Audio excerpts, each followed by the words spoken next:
ಕೈ ಬಿಡೇನು, ಕೈ ಬಿಡೇನು, ಆ ಮಾತು ಹೇಳಿದ ನನ್ನ ತಾ ಹೇಳಿದ ನಲ್ಲವೇ. ನಾ ಕೈ ಬಿಡೇನು, ನಾ ಕೈ ಬಿಡೇನು, ಆ ಮಾತು ಹೇಳಿದ ನನ್ನ ತಾ ಹೇಳಿದ ನಲ್ಲವೇ. ಯೇಸು ಕೈ ಬಿಡನು ದೈನಂದಿನ ಸತ್ಯವೇದ ಅಧ್ಯಯನಕ್ಕೆ ನಿಮ್ಮೆಲ್ಲರನ್ನು ಆಹ್ವಾನ ಮಾಡ್ತೇನೆ. ಇಂದು ಸಹ ನಾವು ನನಗಾಗಿ ಶುಭ ಸೂಚನೆಯನ್ನು ತೋರಿಸು ಈ ವಿಷಯದ ಕುರಿತು ಪ್ರಸಂಗಗಳನ್ನ ಕೇಳಿಸ್ಕೊಳ್ತೇವೆ. ಕರ್ತನ ಈ ವಾಕ್ಯದ ಮೂಲಕವಾಗಿ ನಿಮ್ಮನ್ನು ಆಶೀರ್ವಾದ ಮಾಡಲಿ. ನಿನಗೆ ಬೇಕಾಗಿರೋದು ಯೇಸು ನನ್ನ ಜೊತೆ ನಿನ್ನ ಜೊತೆ ಇರಬೇಕು. Nothing else in this world. ಪ್ರಿಯ ದೇವರ ಮಕ್ಕಳೇ, ಎಲ್ಲರೂ ಗಮನ ಇಡ್ರಿ. ಹಣ ಇದ್ರೆ ಸರ್ವೈವ್ ಆಗ್ಬೋದು, ಬಟ್ ಯೇಸು ಇಲ್ಲದೆ ಹೋದ್ರೆ ಜೀವಿಸಕ್ಕಾಗಲ್ಲ. ಎಲ್ರಿಗೂ ಹೇಳ್ತೀನಿ ಕೇಳ್ರಿ. ಹಣ ಇದ್ರೆ ಸರ್ವೈವ್ ಆಗ್ಬೋದು, ಬಟ್ ಆದರೆ ಯೇಸು ಇಲ್ಲದೆ ಹೋದ್ರೆ ನೀನು ನಿನ್ನ ಕುಟುಂಬ ನಾವು ಯಾರು ಲೈಫಲ್ಲಿ ಇರೋಕ್ಕಾಗಲ್ಲ. ಲೈಫೇ ಇರಲ್ಲ ನಮಗೆ. ಶವಪೆಟ್ಟಿ ಹೊತ್ಕೊಂಡು ಹೋದಂಗೆ ಇರ್ತೀವಿ ನಾವು. ಏನೇ ಬ್ಯಾಗ್ ಹೊತ್ಕೊಂಡೋದ್ರೆ ಶವಪೆಟ್ಟಿ ಹೊತ್ಕೊಂಡು ಹೋದಂಗೆ ಇರ್ತೀವಿ. ಅದೇ ಥರ ಪ್ರಿಯ ದೇವರ ಮಕ್ಕಳೇ, ಯು ಡೋಂಟ್ ಹ್ಯಾವ್ ಜೀಸಸ್, ನಿನ್ನಲ್ಲಿ ಪ್ರಾರ್ಥನೆ ಇಲ್ವಾ, ಬೈಬಲ್ ಇಲ್ವಾ, ಆರಾಧನೆ ಇಲ್ವಾ, ಮಾತ್ರವಲ್ಲದೆ ದೇವರನ್ನ ಹಿಡ್ಕೊಳ್ತಾ ಇಲ್ವಾ, ಯು ವಿಲ್ ಬಿ ಲೈಫ್ಲೆಸ್. ನಾನು ನೀನು ಲೈಫ್ಲೆಸ್ ಆಗಿರ್ತೀವಿ. ಬಟ್ ಲೈಫ್ಲೆಸ್ ಆಗಿರೋದಕ್ಕೆ ಯೇಸುಸ್ವಾಮಿ ಬಂದಿಲ್ಲ.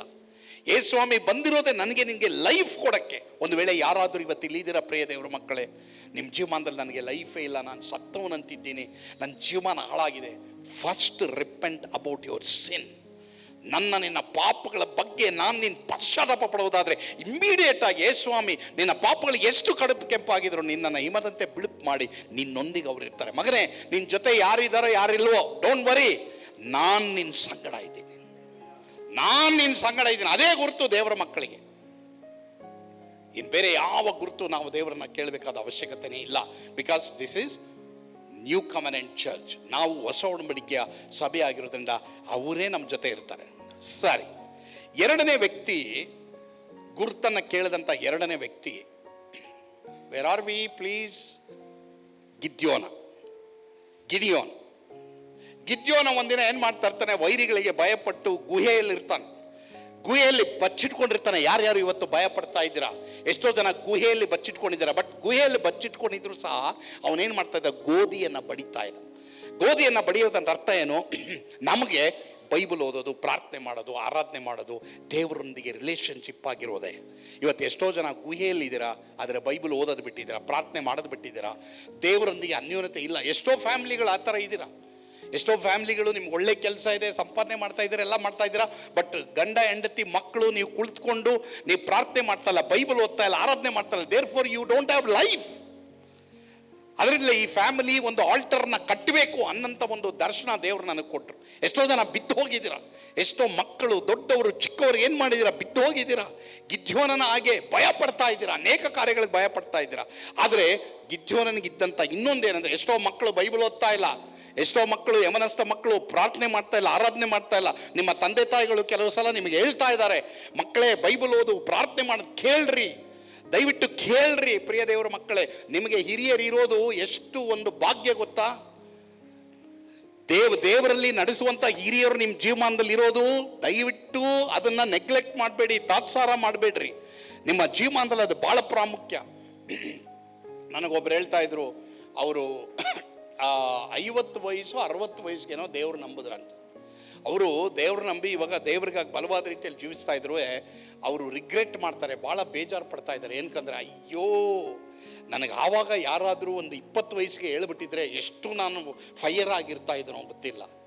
ಇವತ್ತು ಎಷ್ಟೋ ಜನರು ಜೀವಮಾನದಲ್ಲಿ ಬರೀ ಹೊಗೆ ಇದೆ, ಫೈರ್ ಇಲ್ಲ ಅಲ್ವಾ? ಆದರೆ ಇವತ್ತು ದೇವ್ರ ಆಸೆ ಪಡೋದೇನು ಗೊತ್ತಾ? ನಿನ್ನಲ್ಲಿ ಫೈರ್ ಇರಬೇಕು. You need to have life. So ಪ್ರಿಯ ದೇವರ ಮಕ್ಕಳೇ, ಇಲ್ಲಿ ಗಿದ್ಯೋನ ಗೋಧಿಯನ್ನ ಬಡಿತಾ ಇದ್ದ ಎಂಬುದಾಗಿ ನಾವು ನೋಡ್ತೇವೆ. ಅದೇ ತರ ನಿಮ್ಮ ಪರ್ಸನಲ್ ಜೀವಮಾನದಲ್ಲಿ ಮತ್ತೆ ಕುಟುಂಬವಾಗಿ ಬೈಬಲ್ ಓದೋದು, ಪ್ರಾರ್ಥನೆ ಮಾಡೋದು, ಆರಾಧನೆ ಮಾಡೋದು, ದೇವರೊಂದಿಗೆ ಸಮಯ ಕಳೀರಿ. ನಿಮ್ಮ ಜೀವಮಾನ ನಿಮ್ಗೆ ಆನಂದ ಇರ್ತದೆ. ಯಾರು ಇರಲಿ ಇಲ್ಲದೆ ಹೋಗಲಿ, ಯಾರು ನಿಮ್ಮನ್ನು ಆನರ್ ಮಾಡಲಿ ಆನರ್ ಮಾಡದೆ ಹೋಗಲಿ, ಯಾರು ಮಾತಾಡದೆ ಹೋಗಲಿ, you don't worry about, because God honours those who honour him. ಯಾರು ದೇವರನ್ನ ಆನರ್ ಮಾಡ್ತಾರೋ ದೇವರು ಅವ್ರನ್ನ ಆನರ್ ಮಾಡೇ ಮಾಡ್ತಾರೆ. Okay, please children please see me. Okay, ಆದ್ರಿಂದ ದೇವ್ರನ್ನ ಆನರ್ ಮಾಡಿ. ಪ್ರತಿದಿನ ಗುಹೆ, ನನಗೆ ಗೊತ್ತಿಲ್ಲ ಯಾವ ಗುಹೆಯಲ್ಲಿ ನೀನು ಇದೆಯೋ ಗೊತ್ತಿಲ್ಲ, ಆದರೂ ಸಹ ನೀನು ಅಲ್ಲಿ ದೇವರಿಗೆ ಭಯಭಕ್ತಿ ಉಳ್ಳವನ್ನ ಜೀವಿಸಬೇಕು. ಮಿಥ್ಯಾನರು ಬಂದು ಎಲ್ಲ ತೊಗೊಂಡೋಗ್ಬಿಡ್ತಾ ಇದ್ರು, ಕದ್ದು ಬಿಡ್ತಾ ಇದ್ರು. ಅವಾಗ ಇವನು ದೇವ್ರನ್ನ ಒಂದು ಗುರುತು ಕೇಳ್ತಾನೆ, ದೇವರೇ ನನಗೊಂದು ಗುರುತು ಕೊಡು ಅಂತ. ದೇವ್ರು ಅವನು ಕೊಟ್ಟರು. ಸರಿ, ಅವನು ಅದಕ್ಕೆ ಹೇಳ್ದ. ನೆಕ್ಸ್ಟ್ ಇನ್ನೊಬ್ಬ ವ್ಯಕ್ತಿ ನೋಡಿ, ಅವನು ದಾವೀದನು ಸಹ ಫಿಲಿಷ್ಟಿಯರು ಅವನ ವಿರುದ್ಧವಾಗಿ ಬಂದ್ಬಿಟ್ರು. ಅವ್ರ ಮೇಲೆ ಜಯ ಪಡಿಬೇಕಾದ್ರೆ ಅವನು ದೇವರನ್ನ ಗುರುತು ಕೇಳ್ತಾನೆ. ದೇವರೇ ನನಗೊಂದು ಗುರುತು ಕೊಡು ದೇವರೇ, ಈ ಫಿಲಿಷ್ಟಿಯರ್ನ ನಾನು ಜಯಿಸ್ತೀನೋ ಇಲ್ವೋ ಅಂತ ಗುರುತು ಕೊಡು ಎಂಬುದಾಗಿ ಕೇಳ್ತಾರೆ. ನೀವು ಸಹ ನನಗೆ ಗೊತ್ತಿಲ್ಲ ಕೇಳ್ತಾ ಇರ್ಬೋದು, ಏನೋ ಒಂದು ವಿಷಯವಾಗಿ ನೀವು ಗುರುತು ಕೇಳ್ತಾ ಇರ್ಬೋದು ದೇವರನ್ನ. ಏನಮ್ಮ, ಈಗ ಎಕ್ಸಾಮ್ ಬರ್ತಾ ಇದೆ ಮಾರ್ಚ್ನಲ್ಲಿ, ನೀವೆಲ್ಲರೂ ಕೇಳ್ತಾ ಇರ್ಬೋದು, ನನಗೊಂದು ಗುರುತು ಕೊಡು, give me sign Lord, show me a sign. ದೇವರೇ ನನಗೊಂದು ಗುರುತು ಕೊಡು ದೇವರೇ ಎಂಬುದಾಗಿ ನೀವು ಕೇಳ್ತಾ ಇರ್ಬೋದು. ಪ್ರಿಯ ದೇವರ ಮಕ್ಕಳೇ, ದಾವೀದ ಕೇಳಿದ, ದೇವರು ಅವನಿಗೂ ಗುರುತು ಕೊಟ್ಟರು. ಸರಿ, ನೀನು ಇಂಥ ಕೊಡೆ ಹೋದ್ರೆ ಹಿಂಗೆ ಮಾಡಿದ್ರೆ ಹಿಂಗಾಗುತ್ತೆ, ಅವಾಗ ನಿಂಗೆ ಜಯ ಸಿಗುತ್ತೆ, ಗುರುತು ಕೊಟ್ಟರು. ನೆಕ್ಸ್ಟ್ ವ್ಯಕ್ತಿ ಯಾರು ಗೊತ್ತಾ? ಸಂಸೋನ ತಂದೆ ತಾಯಿಗಳು. ದೇವದೂತ ಬರ್ತಾನೆ. ದೇವದೂತ ಬಂದು ನಿನಗೊಂದು ಮಗು ನಿನ್ನ ಗರ್ಭದಲ್ಲಿ ಜನಿಸ್ತದೆ, ಸೊ ಹೀಗಾಗಿ ಆ ಮಗುವನ್ನು ಈ ರೀತಿ ಬೆಳೆಸಬೇಕೆಂಬುದಾಗಿ ಮಾನವನ ಹೆಂಡತಿಗೆ ಆ ದೇವದೂತ ಪ್ರತ್ಯಕ್ಷನಾದಾಗ ಮಾನವನಿಗೆ ಡೌಟು, ಏನಿದು ದೇವದೂತ ಪ್ರತ್ಯಕ್ಷನಾದ್ನೋ ಇಲ್ವೋ ಎಂಬುದಾಗಿ. ಆವಾಗ ಒಂದಿನ ಇದ್ದಕ್ಕಿದ್ದಾಗೆ ದೇವದೂತ ಬಂದ್ಬಿಡ್ತಾನೆ. ಬಂದಾಗ ಅವನು ಕೇಳ್ತಾನೆ, ನೀನೇ ಆಗಿದ್ರೆ, ನೀನೇ ನನ್ನ ಹೆಂಡತಿ ಹತ್ರ ಹೇಳಿದ್ರೆ ನನಗೊಂದು ಗುರುತು ತೋರಿಸು ಎಂಬುದಾಗಿ ಅವನು ಕೇಳ್ತಾನೆ. ಸೊ ಕೆಲವರು ಕುಟುಂಬದ ಬಗ್ಗೆ ಗುರುತು ಕೇಳ್ತಾ ಇರ್ಬೋದು, ಕೆಲವರು ಮಕ್ಕಳ ಬಗ್ಗೆ ಗುರುತು ಕೇಳ್ತಾ ಇರ್ಬೋದು, ಕೆಲವರು ನಿಮ್ಮ ಮಕ್ಕಳು ಏನಾಗ್ತಾರೆ ಅಂತ ಗುರುತು ಕೇಳ್ತಾ ಇರ್ಬೋದು ಅಲ್ವಾ. ಕೆಲವರೆಲ್ಲ ಇದಕ್ಕೆ ಹೋಗ್ತಾರೆ, ಏನೋ ಕೈ ನೋಡೋಕ್ಕೆ, ಕೆಲವರೆಲ್ಲ ಹಣೆ ನೋಡೋಕ್ಕೆ, ಕೆಲವರೆಲ್ಲ ಗಿಳಿ ಪ್ಯಾರೆಟ್ ಅಲ್ವಾ, ಪ್ಯಾರೆಟ್ ಹತ್ರ ಹೋಗ್ತಾರೆ. ಪ್ರಿಯ ದೇವರ ಮಕ್ಕಳೇ, ದೇವರ ಮಕ್ಕಳು ಇದು ಯಾವುದಕ್ಕೂ ಹೋಗಬಾರ್ದು, ಸರಿನಾ? ಕೆಲವೊಂದು ಇಲ್ಲಿ ನೋಡ್ತೀವಿ ನೋಡಿ, ಗಿದ್ಯೋನ ವೈರಿಗಳ ಮೇಲೆ ಜಯ, ದಾವೀದ ವೈರಿಗಳ ಮೇಲೆ ಜಯ ಮಾತ್ರವಲ್ಲದೆ ಇಲ್ಲಿ ಸಂಸೋನ ತಂದೆ ತಾಯಿಗಳು ಮಕ್ಕಳ ವಿಷಯವಾಗಿ ಇವ್ರಿಗೊಂದು ಗುರುತು ಬೇಕು. ನನಗೆ ಗೊತ್ತಿಲ್ಲ ನಿಮ್ಮಲ್ಲಿ ಎಷ್ಟು ಜನ ಮಕ್ಕಳ ವಿಷಯವಾಗಿ ಅವ್ರು ಏನಾಗ್ತಾರೋ, ಅವ್ರಿಗೇನೋ ಎತ್ತನೋ ಅಂತ ಗುರುತು ಕೇಳ್ಬೋದು. ನಾನು ಹೇಳ್ತೀನಿ ಕೇಳಿ, ಆ ಗುರುತು ದೇವರು, ಅದಕ್ಕಿಂತಲೂ ಒಂದು ದೊಡ್ಡ ಗುರುತು ದೇವರು ಕೊಡ್ತಾರೆ. ಅದೇನು ಗೊತ್ತಾ? ನಾನು ನಿನ್ನ ಮಕ್ಕಳೊಂದಿಗಿರ್ತೀನಿ, ನಾನೇ ಇದೀನಲ್ಲಪ್ಪ, ನಾನು ಸಾಕು ನಿನಗೆ, ಇಮ್ಮಾನುವೆಲ್ ದೇವರಾದ ನಾನೇ ನಿಮ್ಮ ಸಂಗಡ ಇರ್ತೀನಿ, ಭಯ ಪಡಬೇಕಾದಂಥ ಅವಶ್ಯಕತೆ ಇಲ್ಲ ಎಂಬುದಾಗಿ ದೇವರು ಹೇಳೋರಾಗಿದ್ದಾರೆ.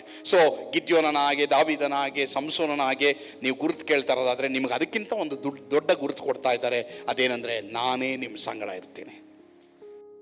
ಪ್ರಿಯ ದೇವರ ಮಕ್ಕಳೇ, ನಾನು ನಂಬ್ತೇನೆ ನಿಮ್ಮ ಜೀವಿತದಲ್ಲಿ ಏನೋ ಒಂದು ಗುರುತನ್ನು ನೀವು ಕೇಳ್ತಾ ಇರ್ಬೋದು. ಅದು ಬಿಸ್ನೆಸ್ ಆಗಿರ್ಬೋದು, ಕೆಲಸ ಆಗಿರ್ಬೋದು, ಸೇವೆ ಆಗಿರ್ಬೋದು, ನಿಮ್ಮ ಕುಟುಂಬ ಇರ್ಬೋದು, ಅಥವಾ ಮನೆ ತೆಗೆದುಕೊಳ್ಳೋದಿರ್ಬೋದು, ಮನೆ ಕಟ್ಟೋದಿರ್ಬೋದು, ಅಥವಾ ಮಕ್ಕಳ ಬಗ್ಗೆ ಇರ್ಬೋದು. ಖಂಡಿತವಾಗಿ ನೀವು ಶುಭ ಸೂಚನೆ ಕೇಳೋದಾದರೆ ಖಂಡಿತವಾಗಿ ದೇವರು ನಿಮಗೆ ಶುಭ ಸೂಚನೆ ಕೊಡ್ತಾರೆ. ಅದರಲ್ಲಿ ಬಹು ಪ್ರಮುಖವಾದ ಶುಭ ಸೂಚನೆ, ದೇವರೇ ನಿಮ್ಮ ಸಂಗಡ ಇದ್ದಾರೆ.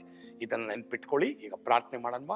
ಪರಮ ಪ್ರೀತಿಯುಳ್ಳ ತಂದೆ ಆದವರೇ, ದಾವೀದನು ನನಗೆ ಶುಭ ಸೂಚನೆ ತೋರಿಸಿ ಎಂಬುದಾಗಿ ಹೇಳಿದಾಗೆ ನಿನ್ನ ಮಕ್ಕಳಿಗೆ ಒಂದು ದೊಡ್ಡ ಶುಭ ಸೂಚನೆ ನೀನು ಕೊಟ್ಟಿದ್ದೀಯಪ್ಪ. ಇಮ್ಯಾನುವೆಲ್ ದೇವರು ನಮ್ಮ ಸಂಗಡ ಇದ್ದಾರೆ ಎಂಬುದಾಗಿ. ದೇವರೇ, ಯಾರ್ಯಾರು ನಿನ್ನನ್ನು ಗುರುತನ್ನು ಕೇಳ್ತಾ ಇದ್ದಾರೋ ಅವರಿಗೆ ನೀನು ಅವ್ರ ಸಂಗಡ ಇದ್ದೆ ಎಂಬುದಾಗಿ ಅವರಿಗೆ ಧೈರ್ಯಪಡಿಸಪ್ಪ. ಯೇಸುವಿನ ಹೆಸರಿನಲ್ಲಿ ಪ್ರಾರ್ಥಿಸ್ತೇವೆ ಸ್ವಾಮಿ, ಆಮೇನ್. ಕರ್ತನು ತಾನೇ ನಿಮ್ಮನ್ನು ಆಶೀರ್ವಾದ ಮಾಡಲಿ. ಯೇಸು ನಿಮ್ಮನ್ನು ಕೈ ಬಿಡನು.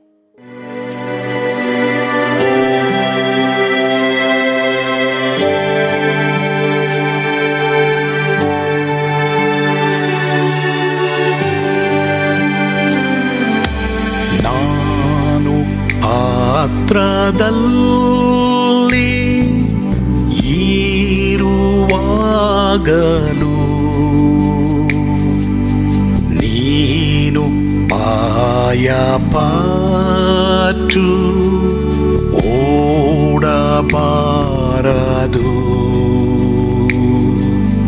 ನನ್ನ ಮಾತ ನಂಬಿ ಸ್ಥಿರವಾಗಿರು.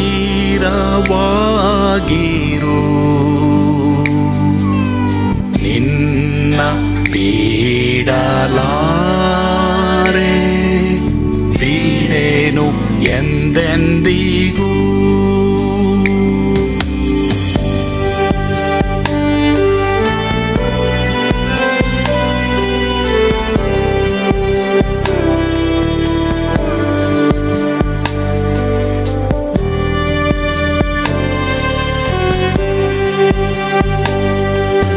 ನಾ ಕೈ ಬಿಡೆನು, ನಾ ಕೈ ಬಿಡೆನು. ಆ ಮಾತು ಹೇಳಿದನಲ್ಲ, ತಾ ಹೇಳಿದನಲ್ಲವೇ. ನಾ ಕೈ ಬಿಡೆನು, ಕೈ ಬಿಡೆನು. ಆ ಮಾತು ಹೇಳಿದನಲ್ಲ, ತಾ ಹೇಳಿದನಲ್ಲವೇ.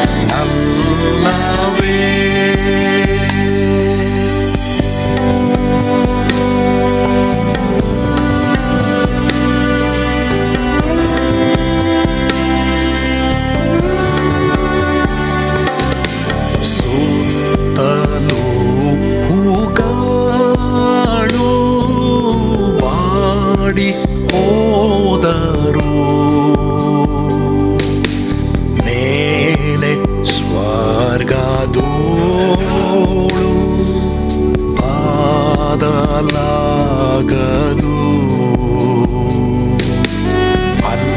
ಅಲ್ಲಿಂದೇಸು ಸ್ವಾಮಿ ಬಾರುವಾತನು, ನನ್ನ ಬಿಡಲಾರ, ನನ್ನನ್ನು ಕೈ ಬಿಡಲು. ನಾ ಕೈ ಬಿಡೆನು, ನಾ ಕೈ ಬಿಡೆನು. ಆ ಮಾತು ಹೇಳಿದನಲ್ಲ, ತಾ ಹೇಳಿದನಲ್ಲವೇ. ನಾ ಕೈ ಬಿಡೆನು, ನಾ ಕೈ ಬಿಡೆನು. ಆ ಮಾತು ಹೇಳಿದನಲ್ಲ, ತಾ ಹೇಳಿದನಲ್ಲವೇ.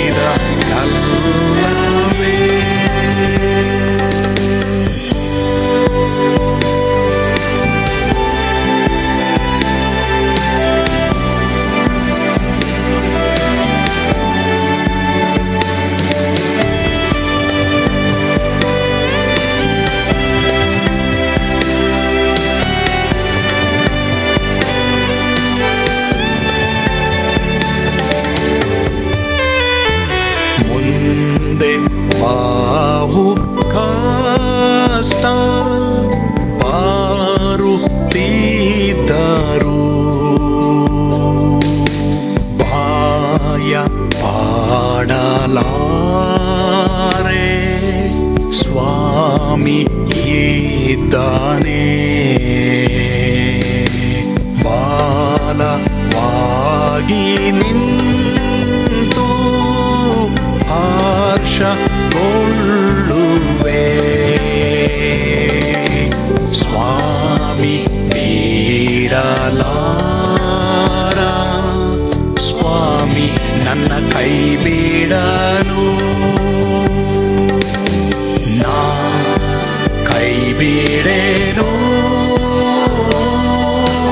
ನಾ ಕೈ ಬಿಡೆನು. ಆ ಮಾತು ಹೇಳಿದನಲ್ಲ, ತಾ ಹೇಳಿದನಲ್ಲವೇ. ನಾ ಕೈ ಬಿಡೆನು,